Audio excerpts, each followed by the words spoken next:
గ్రామంలో చిన్న బాలుడు ఉన్నాడు. అతని పేరు చిన్ను. చిన్ను చాలా తెలివైనవాడు, కానీ కొంచెం మోసపోతుంటాడు. ఒకరోజు చిన్ను అడవికి వెళ్ళాడు. అక్కడ ఒక పెద్ద చెట్టు కనిపించింది. ఆ చెట్టుపై ఒక చిన్న బోర్డు ఉంది.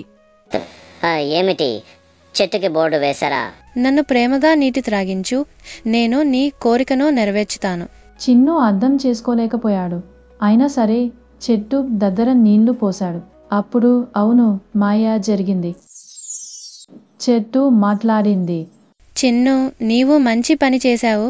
నీకు ఒక కోరిక కోరుకోవచ్చు. నాకు చాక్లెట్లు కావాలి. ఒకే క్షణంలో చెట్టుపై చాక్లెట్ పండ్లు వచ్చాయి. చిన్ను ఆనందంతో తీసుకొని తిన్నాడు. అది చూసిన చిన్ను ప్రతిరోజు చెట్టుకు నీళ్లు పోసేవాడు.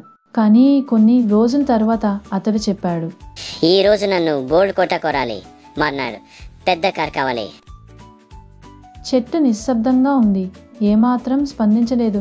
చిన్ను బాధపడ్డాడు. తిరిగి నీళ్లు పోశాడు. కానీ చెట్టు మాట్లాడలేదు. చిన్ను అర్థం చేసుకున్నాడు. చెట్టు ఒక్కసారి మంచి పని చేసినప్పుడు సహాయం చేసింది, కానీ స్వార్థంతో కాదు.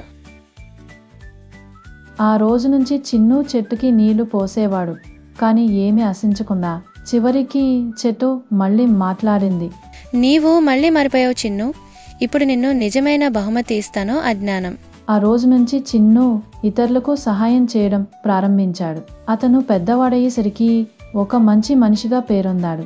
మనకు ఏదైనా కావాలంటే ముందు మనం మంచి పనులు చేయాలి. స్వార్థం కాకుండా ప్రేమతో చేసే పనులే నిజమైన విజయానికి దారితీస్తాయి.